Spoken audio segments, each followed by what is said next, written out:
أهلا بيكم مع أول حلقة من مسلسل كاسل الموسم الثاني. في نهاية الحلقة الأخيرة من الموسم الأول كان كاسل اتكلم مع كيت وعرفها إنه اكتشف دليل جديد في قضية قتل أمها، والدليل كان إن في أشخاص اتقتلوا في نفس الأسبوع بنفس الطريقة اللي اتقتلت بيها أمها.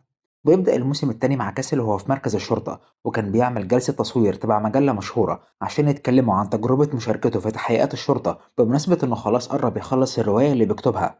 وصحفية من المجلة كانت بتعمل لقاء مع كيت وبتتكلم معاها عن كاسل وعن دوره في حل القضايا اللي اشتغلوا فيها مع بعض. وكانت اتكلمت مع مديرها وكانت متعصبة من اللي بيحصل لأنها زعلانة من كاسل بسبب إنه دور في قضية أمها، وقالت للمدير إنها مش عايزة تكمل اللقاء الصحفي. بس مديرها قال لها العمدة بنفسه موصينا على كاسل، والصور والمقالة اللي هتتنشر عن كاسل هتفيدنا جدا وهتحسن سمعة الشرطة في المدينة. وكاسل بيجي لها وبيقول لها معلش على الدوشة واللبخة اللي عملناها في المركز، بس المجلة صمموا يعملوا التصوير واللقاء هنا. وكانت قالت له لا مش مهم، ما تشغلش بالك، انا مش مهتميه اصلا باللي بيحصل. وكانت بتتكلم معاه بعصبيه واستفزاز، وفضل يعتذر لها كتير انه فتح قضيه امها من تاني، بس كيت ما خلتوش يكمل كلامه. وبيجي اسبوسيتو وريان زمايلها وبيعرفوها ان في قضيه قتل جديده، والصحفيه بتطلب منهم انها تيجي معاهم عشان تشوف كاسل وهو بيساعدهم في القضيه، والمدير بيوافق انها تروح معاهم. وبيوصلوا لمكان الجثه، وكان المكان عند مبنى مهجور في شارع رقم 9، ولاني دكتورة الطب الشرعي كانت موجودة هناك. والشخص اللي اتقتل هو راجل في أواخر الثلاثينات ومحذوف من دور عالي على شجرة تحت المبنى. وعرفوا اسمه من البطاقة اللي في محفظته، واسمه جون ألين، بيشتغل في مجال التأمين. والصحفية سألتهم هل ممكن يكون انتحر؟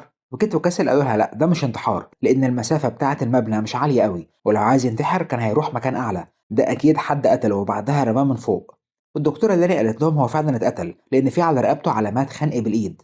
وبيروح كاسل مع الدكتورة لاني في عربية الإسعاف عشان يودوا الجثة للمشرحة، وكيت والباقيين بيفضلوا في المكان عشان يسألوا الناس اللي في المنطقة. ولما كان كاسل مع لاني بتكون متنرفزة منه ومش عايزة تكلمه لأنها عارفة إن كيت زعلانة منه.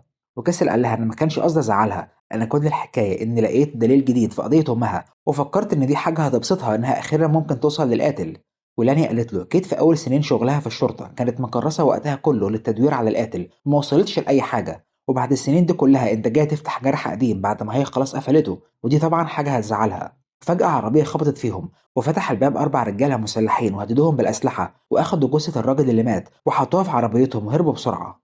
وبعد كده في المركز ما كانوش فاهمين ليه ممكن حد يسرق جثة راجل ميت، وكيت قالت ممكن يكون اللي قتلوه مش عايزين يسيبوا أي دليل عليهم. وقالت لكاسل أنت مستني هنا ليه أصلا؟ خلاص الصحفيين مشيوا وأنت قربت تخلص كتابة روايتك ووجودك معانا ما بقاش ليه لزوم. وكاسل ما كانش عايز يمشي وقال لها أنا دلوقتي بقيت شاهد في القضية دي ووجودي هيكون مفيد، وكان بيتحجج بأي حاجة عشان مش عايز يسيبها. وقالت له خلاص انا هسيبك تشتغل معايا في القضيه دي، بس بعد ما القضيه تخلص هتمشي ومش هتشارك في قضايا تانية. وقال لها موافق بس انا متاكد اني هخليك تغيري رايك. بعد كده بيروحوا لزوجة جون ألين اللي مات وبلغوها بخبر وفاته، وما كانتش مصدقه انه مات، وقالت لهم ده كان لسه معايا من ساعتين بالظبط. وسالوها عن سبب وجود جوزها في المبنى اللي اتقتل فيه في شارع 9، وعرفتهم من الشركه اللي بيشتغل فيها مكانها في القسم التاني من المدينه، وما تعرفش ليه هو راح شارع 9 ده النهارده. وسالوها هو امتى خرج من الشقه، وعرفتهم انه مشى من حوالي ساعتين لانه قال لها انه رايح يخلص ورق، والورق ده ليه علاقه بسفريه العمل اللي كان فيها بقاله يومين في ولايه نيو مكسيكو. وسالوها لو كانت لاحظت على جوزها حاجه غريبه الفتره الاخيره، وعرفتهم انه كان بيسهر بره البيت كتير في الشغل عشان يقدر يكفي مصاريفهم بسبب الوضع الاقتصادي السيء اللي في البلد. والوضع الاقتصادي ده اثر على الشركه اللي بيشتغل فيها لدرجه ان من حوالي 8 شهور رفض نص العاملين في القسم اللي هو بيرقصوا في الشركه بسبب تخفيض العماله. وكاسل سالها لو كانت مثلا بتجيله مكالمات تهديد او حد على خلاف معاه، وقالت لهم ايوه انا افتكرت حاجه، واحد من الموظفين اللي رفضهم اسمه ماكس هافرستوك، كان دايما بيتصل بيه بالليل وبيزعق بخصوص رفضه من الشغل، وكان دايما محتاج فلوس لان ظروفه كانت صعبه. وقالت لهم انها عايزه تشوف جثه جوزها عشان تودعه، واضطروا يعرفوها ان جثته اتسرقت فطردتهم بره الشقه. وجيت قالت لكاسل ان جون ألين كان راجل عادي من الاسره المتوسطه عنده شغل مستقر وعيله لطيفه، ليه حد ممكن يفكر يقتله؟ وكاسل قال لها ممكن يكون الموظف ماكس يكون هو اللي قتله عشان بيكرهه بسبب انه رفضه من الشغل، بس كانت قالت له ماكس لو بيكرهه ممكن يقتله، بس ليه يسرق جثته؟ وكلمت اسبوسيتو زميلها وطلبت منه يبحث عن ماكس ويجيبه للمركز. وبعد كده بيرجع كاسل للبيت وبنته وامه كانوا قلقانين عليه بسبب اللي حصل، وعرفوه ان كيت كلمتهم بعد حادثه سرقه الجثه وطمنتهم ان كاسل كويس. وبنته استأذنت منه انها تخرج مع صحابها اخر الاسبوع يروحوا السينما وهو وافق. تاني يوم جابوا ماكس للمركز وكيت وكاسل حققوا معاه وعرفوه ان جون ألين اتقتل وان هو مشتبه فيه ان هو اللي قتله.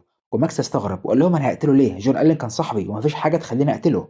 وقالوا له اكيد قتلته عشان بتكرهه بسبب انه رفضك من الشغل في الشركه لما كنت بتشتغل تحت ادارته، وعشان كده كنت بتكلمه في التليفون وبتزعق معاه.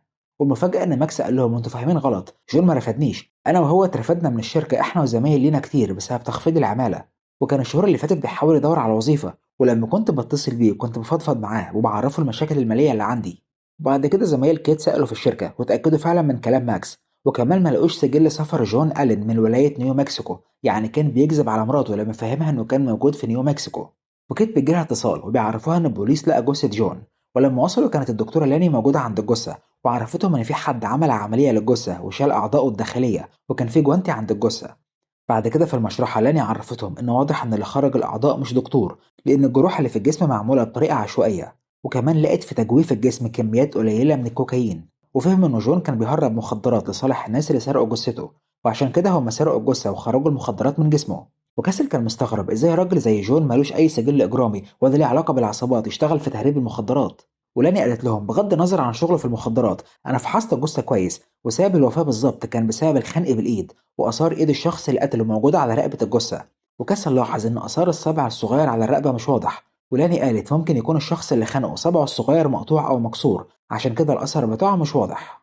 بعد كده اسبوسيتو قال لها انه كلم الامن الداخلي وعرف ان سجل جواز السفر بتاع جون ألين بيقول انه من يومين دخل امريكا عن طريق المكسيك، يعني هو كان في المكسيك لما قال لمراته انه رايح سفريه تبع الشغل، وفهم انه بيهرب المخدرات للعصابه من المكسيك وبيدخلها امريكا، والمخدرات بيهربها في جسمه. وبسبب انه ملوش سوابق وسجله نظيف البوليس على الحدود مش هيشك فيه. وريان عرفهم انه عارف ان الوضع المالي لجون وزوجته سيء جدا، وطول الست شهور اللي فاتوا كان بيصرف من الكريدت كارد وعليه ديون كتير للبنك، بس زوجته ما تعرفش حاجه عن الديون دي.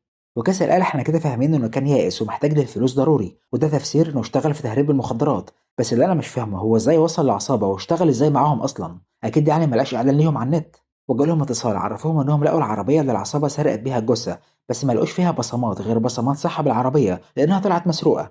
وكيت سالتهم عن الجوانتي اللي كان عند الجثه وعرفوها انهم ما لقوش حاجه، وقالت لهم لازم نفحص الجوانتي من جوه. وراحوا عند الدكتوره لاني وخلوها تفحص الجوانتي من جوه، وقدرت فعلا تطلع بصمه صابع. ودخلوا بصمة على الكمبيوتر ولقوا إن في نتيجة متطابقة مع شخص اسمه لوسر، كان مسجون من كذا سنة بتهمة التجارة في المخدرات وخرج من السجن من فترة وعرفوا عنوانه. بعد كده لوسر والثلاثة أصحابه كانوا متجمعين في بيته، وكان معاهم أكياس المخدرات اللي طلعوها من جسم جون، وكانوا بيعبوها في أكياس صغيرة عشان يبدأوا يبيعوها. وفجأة كيتو البوليس اقتحموا المكان وقبضوا عليهم، وراحوا بيهم على مركز البوليس، وجالهم المحامي بتاع لوسر واصحابه. والمحامي عرض على كيت ان لوسر واصحابه هيعترفوا بكل حاجه هي عايزاها مقابل انهم ياخدوا حكم مخفف لمده 5 سنين. وكيت قالت له انا مش مضطر اقبل لان التهمه لابساهم. والمحامي قال لها هم فعلا بيتاجروا في المخدرات وكمان سرقوا الجثه، لكن مش هم اللي قتلوه، وانت محتاجاهم عشان تعرفي توصلي للقاتل. وكيت وافقت على الاتفاق وبدات هي وزمايلها يحققوا معاهم. ولوسر واصحابه عرفوهم انهم كانوا المفروض يقابلوا جون ألين في شارع 9 الساعه 7 بالليل، بس لما لقوه مجاش دوروا عليه في المنطقه وسمعوا صوت عربيات البوليس وعرفوا انه اتقتل، وشافوا البوليس وهم موجودين عند جثته وقرروا يسرقوا الجثه من الاسعاف عشان يخرجوا منها المخدرات. وكيت سالتهم ليه جون اشتغل معاهم في تهريب المخدرات، ولوسر واصحابه عرفوها ان جون قال لهم انه مديون بفلوس كتير واتاخر في دفع الفلوس، وكان خايف جدا من الراجل اللي مديون ليه بالفلوس وخايف انه يقتله. وكيت سالتهم مين اللي جاب لكم جون عشان يشتغل معاكم، اكيد في حد تعرفوه هو اللي جابه لكم، مش معقول يعني هتشغلوا اي حد معاكم. وعرفوها ان اللي خلى جون يشتغل معاهم هو سمسار بورصه اسمه رون بيجبي، وكانت بحثت عنه وطلبت من زمايلها يجيبوه للمركز. ولما بيجبي وصل هي وكاسل عرفوه ان جون ألين اتقتل، وقالوا له احنا عارفين ان انت اللي جبت له شغل التهريب مع عصابه لوسر، هم اعترفوا عليك. وبيجبي قال لهم انا وجون كنا اصحاب وكنا دايما بنروح كازينو في المدينه وبنلعب بوكر بمبالغ صغيره جدا عشان نتسلى، بس لما جون اتطرد من شغله بدا يلعب بمكافاه نهايه الخدمه اللي اخدها من الشركه، بس الرهانات بتاعه الكازينو كانت صغيره، فقام رايح للحي الصيني عشان يلعب هناك على مبالغ كبيره. وفعلا كسب في الاول، لكن بعدها بدا يخسر لحد ما خسر كل فلوسه، وكمان استلف من واحد هناك فلوس كتير لكن برضه خسرها، وكان لازم يدفع الفلوس بالفوائد بتاعتها. فطلب مني اتوسط له في شغل التهريب، لان كنت قلت له قبل كده ان كسبت 50,000 دولار في يوم واحد عن طريق ان هربت مخدرات من المكسيك لامريكا. وجيت وكسر سأله بيجبي عن اسم او اوصاف الشخص اللي جون كان مديون له بالفلوس، وبيجبي قال لهم انا معرفش اسمه، وكل اللي اعرفه انه من المافيا الروسيه وجسمه عليه اوشام كتير ودايما بيكون موجود في الحي الصيني. بعد كده بدأوا يفكروا ازاي يوصلوا للشخص ده، وكسر قال لهم الحل ان احنا نروح للحي الصيني وندور عليه هناك. وقالوا له مش هينفع طبعا لان الالعاب دي سريه ومش هيسمحوا للبوليس يدخلها. وكسر قال لهم انا مش بوليس وهقدر ادخل عادي، الموضوع بسيط، اكيد يعني هناك هلاقي الشخص الروسي ده بسهوله. وكيت قالت له حتى لو وافقنا احنا لسه مش عارفين انهي كازينو اللي جون ألين كان بيلعب فيه، وقال لها سيب الموضوع ده عليا. وراح كسر لزمايله المؤلفين اللي دايما بيلعب معاهم بوكر، وقال لهم انتوا كتبتوا قبل كده روايه عن لعبه بوكر سريه واكيد عارفين الكازينوهات اللي بتديرها المافيا، وعرفهم موضوع القضيه وانه عايز يوصل للمافيا الروسيه ويدخل عندهم. واصحابه قالوا له واضح كده انك معجب جدا بكيت، لدرجة إنك تخاطر بحياتك عشان تساعدها في القضية، بس اللي أنت بتعمله ده خطر كبير، دول قتالين قتلة وما بيهمهمش حد. وكاسل صمم إنه يكمل خطته، وأصحابه قالوا له على اسم الكازينو اللي بتديره المافيا الروسية في الحي الصيني، وراح هو وكيت وزمايلها بعربية عند الحي الصيني، وركبوا كاميرا ومايك في ملابس كاسل عشان يكونوا متابعينه. وكيت قالت له الخطة إنك هتدخل الكازينو وهتعرف مين هو الشخص الروسي، والكاميرا هتصوره وبعدها تخرج من غير ما تحتك بحد جوه. ودخل كاسل للحي الصيني ووصل عند الكازينو، والحراس اللي على الباب فتشوه، ولما ما لقوش معاه سلاح خلوه يدخل. ولما دخل جوه كان في ناس كتير بتلعب بوكر، وشاف واحد روسي عليه وشم، وكمان شاف غيره، ولقى ترابيزه كل اللي عليها روسيين وعلى جسمهم اوشام. وطبعا كده صعب يعرف مين فيهم اللي كان جوان مديون له بالفلوس. واتكلم كسل مع عامل البار وعرف منه ان في روسيين كتير بيجوا هنا، بس الترابيزه اللي شافها لما دخل دي ترابيزه مميزه، واللي بيقعدوا عليها بيراهنوا بفلوس كتير جدا غير باقي الترابيزات. وكمان الروسيين اللي عليها بيسلفوا الناس فلوس بفوائد كتير. وكسل اتكلم في المايك وقال لكيت انه هيروح يقعد معاهم، بس كيت قالت له اوعى تعمل كده، التزم بالخطه، وقال لها دي الطريقه الوحيده. وراح فعلا قعد معاهم وقال لهم انه عايز يلعب. والروسيين قالوا له الترابيزه دي للمبالغ الكبيره فقط. وكسل طلع من جيبه 20,000 دولار وقال لهم هلعب بدول. وقالوا له اول مره نشوفك هنا، وقال لهم انا مؤلف روايات وبكتب حاليا قصه عن لعبه بوكر سريه، وجاي هنا عشان اعيش الاجواء واعرف اكتب القصه كويس. والروسيين كلموا بعض بالروسي وقالوا ده شكله كده صيده سهله وهنكسبه بسهوله وهناخد فلوسه.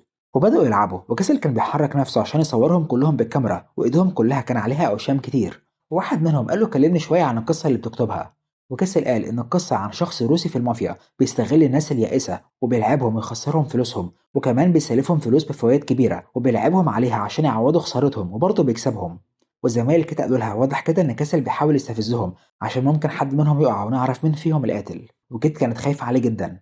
وكسل كمل كلامه وقال ان في مره راجل بسيط خسر كل فلوسه وبقى مديون للشخص الروسي ده، ولما معرفش يدفع الفلوس الروسي قرر يقتله عشان يكون عبره لغيره. وصدرج الراجل ده المبنى مهجور وفضل يخنقه بايده لحد ما قتله ورماه في الشارع من فوق المبنى. والروسي قال له طب وليه كل ده، ما كان يقتله برصاصه اسهل. وكيت فكرت ان هو ده القاتل، بس ريان لاحظ ان واحد منهم بيحرك صبعه الصغير، ولما كبروا الصوره عرفوا ان الصبع ده صناعي، وفهموا ان هو ده اللي قتل جون ألين بسبب ان اثر الصبع الصغير ما كانش موجود بشكل واضح على رقبه جون. وكيت قالت لهم لازم نخرج كاسل بسرعه لان الشخص ده ممكن يقتله، وقالت انا هدخل جوه ولو ما كلمتكمش خلال 10 دقايق اطلبوا الدعم واقتحموا المكان. وطلعت ملابس من شنطتها وغيرت هدومها عشان دي كل ملابس لايقه على المكان والحراس يدخلوها، وراحت عند الكازينو والقاتل طلع مسدسه وقرر انه يقتل كاسل لانه فهم ان كاسل كشفهم. ولما كيت وصلت للكازينو الحراس ما كانوش عايزين يدخلوها، بس اتدلعت عليهم شويه وقالت لهم يسيبوها تدخل واللي هتكسبوها هتشاركوا معاهم، وفعلا سابوها تدخل. وفي الوقت ده كان كاسل كسب الروسيين كلهم في اللعب وخسرهم فلوس كتير، وقام عشان يخرج، بس القاتل جه من وراه بسرعه وهدده بالمسدس وخلاه يدخل المطبخ. وقال له انت مين، انت شكلك بوليس، عرفت ازاي موضوع الراجل اللي اتحدف من المبنى؟ وكسر قال له قريت الخبر. والقاتل قال ده لو كان هو دفع الفلوس اللي عليه ما كانش حصل اللي حصل وكان زمانه عايش دلوقتي، بس هو يستاهل اللي حصل له عشان يكون عبره لغيره. وكان هيقتل كسل بس كيت وصلت وعملت نفسها سكرانه وفضلت تتكلم معاه لحد ما قربت منه، وقامت بسرعه هجمت عليه وضربته واخدت المسدس وقالت لكسل يتصل بريان واسبوسيتو. وبعد كده قبضوا على القاتل وباقي زمايله الروسيين، وجابوا زوجة جون ألين وعرفوها انهم مسكوا القاتل. وكيت قالت لكاسل ان زوجة جون صعبان عليها لان فجأة اكتشفت ان حياتها كلها كدبة، بس كاسل قال لها مش كل حاجة كدبة، جوزها كان بيحبها هي وولادهم وعمل كل ده عشانهم، الناس احيانا بتعمل حاجات غلط عشان اسباب صحيحة. وقالت له على العموم القضية خلصت. وكاسل قال لها شكرا انك انقذت حياتي، وبالنسبة لقضية امك انا عارف انت ليه مش عايزة تفتحيها، انت اكيد خايفة ما توصليش برضه للقاتل وتعيدي الاحزان مرة تانية، بس المرة دي الوضع مختلف، احنا معانا دليل قوي ممكن يوصلنا للقاتل وانا هكون معاكي وهنوصل للحقيقة مع بعض. بس كيت اتعصبت وقالت له انت اصلا فكرت ان ممكن اكون مش عايز اعرف مين هو القاتل؟ فكرة ان اوصل للشخص اللي قتل امي بس ما ياخدش جزاءه اللي يستحقه ويتسجن 5 سنين مثلا بسبب صفقة هيعملها مع البوليس مقابل اعترافاته، دي فكرة كل ما بتخيلها بتجنن، انا مش مستعد لحاجة زي كده. القضية دي اتقفلت بالنسبة لي وانت فتحتها عشان نفسك وانت كنت اناني، وعلى العموم احنا كان بينا اتفاق والقضية دي خلصت ومش عايز اشوفك تاني. وكاسل سابها ورجع البيت وكان بيكمل كتابة الرواية بتاعته، وبنته جات له وسألها عملت ايه في السينما، فقالت له ان صاحبها وصل متأخر بعد وقت طويل، وقال لها انه كان بيلعب فيديو جيمز ونسى ميعادهم، ولما كانت بتتصل بيه ما ردش عليها وشايف ان دي حاجة عادية. وسألت كاسل ليه الرجالة دايما بيخلقوا لنفسهم مبررات بدل ما يعتذروا ويتأسفوا. وكاسل ركز في كلامها وقرر يعتذر لكيت وقال لبنته شكرا لان كلامك ده نبهني. وراح لكيت المركز وقال لها انا اسف اللي عملته كان غلط، انا خنت ثقتك وفتحت جرح قديم وما احترمتش رغبتك، ولو احنا مش هنشوف بعض تاني عايزك تعرفي اني فعلا اسف اني عملت كده. وسابها عشان يمشي، بس قبل ما يخرج كيت ندهت عليه وقالت له هستناك بكره عشان نكمل شغل على القضايا الجديده، وفرح جدا انها سامحته. وخلصت الحلقة، أتمنى تكون الحلقة عجبتكم. ما تنسوش تعملوا لايك للفيديو وعرفونا رأيكم في التعليقات، واشتركوا معانا لو لسه ما اشتركتوش عشان يوصلكوا كل جديد. سلام.